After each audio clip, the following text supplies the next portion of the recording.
Man, I'm sad that Matthew couldn't come up with us. Yeah, me too. It's funny, you can almost feel his absence. But, I think it's good for friend groups to have times where, like, only one or two get together, you know? What? Oh, yes, sorry, go ahead. Well, I was just gonna say, I feel like people are always so, like, complex with different personalities and stuff. Jessica? Yeah, Jessica. I mean, it's a beautiful thing that are all so interesting and unique, but it can also, like, separate us, you know? And we all have our own interests and motivation that forces us to make, like, compromises when we disagree with each other.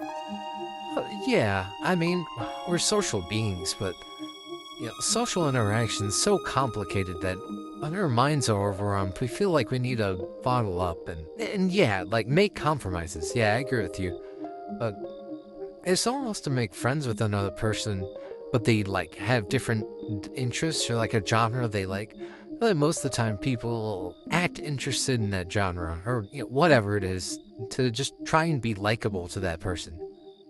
But I think we all differ on how many compromises we're willing to make. I think that's something that makes us, unique. Yeah. I just meant that with our minds being so different, each new person added to a conversation creates some sort of new filter that's applied to everyone else. We never know what we all think about each other. We don't know what's going on in other people's subconscious views of another person without them telling us. But like you said, we tend to bottle up and keep that information where it's safe in our mind. We don't share it. I could have no trouble with someone, but one of my friends might not like them. We're both presenting a new filtered version of ourselves, but mine would be basically the same person. I would be perceived as the same person as this person, to this new person. But my friend who doesn't like him, maybe they're filtering out more. They're making more of a fake personality, and they can't act like themselves, even though I'm there. That could be good or bad, though. Like, say that that other person doesn't actually like hate that or the new person, right? Your friend doesn't hate the new person, but they're like sisters in love or has a crush on them, and so they're keeping that secret. They're filtering out that information for the sake of their sister. That's not like I agree, but I enjoy being myself, and when there's only one friend with me, I have the least amount of filters on my mind possible. And I'm not saying this is like a choice. Like, I'm like choosing to like act a certain way. It could be a subconscious way we will want to react in order to be likable with these people. But I just think I'm closest to myself, like when I'm with only one person. I think it helps me understand more about myself too. Because this is how I want to act.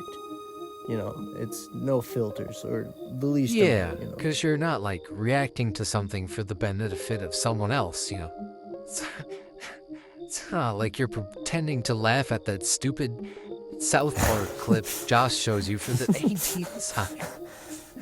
Yeah, I'm not sure why that one really tickles his fancy. But at the same time, spending a lot of time with the same person or like set of people, I feel like it makes them predictable or less interesting in our minds, I think. I believe we're called to be social because it makes us stronger as a society. It presents new ideas, it elevates our way of thinking, it creates better moments. At the end of the day, if you have 10 strong friends, and I think that creates a greater sense of community and brotherhood than like 2 or 3 like greater friends. Yeah, that's fair.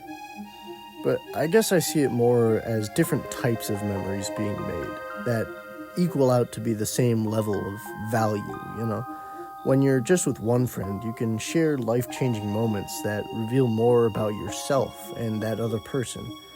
But I feel like more often than not, the life-changing moments you share with like a group of people revolves around you learning more about your environment or like the thing you're doing as a group, and not so much the people you're with or like yourself. I disagree. At least with the aspect that life-changing moments that happen with just one friend are the ones that help you learn more about yourself. Like, there's like mental health retreats or like week camps that just are about that, learning more about yourself amongst a group of people, community and brotherhood. Yeah, I suppose it. I meant it's more common with those moments to be with Okay. one friend. I guess I can agree with that then. I think what I originally meant was that you tend to appreciate and understand your friends more closely when it's just you and them rather than in like a group. That urge to fit in or adapt to the people in that group can blind us to who we are or like who we want to be. Yeah. I appreciate you, Nolan. Thanks, Amos.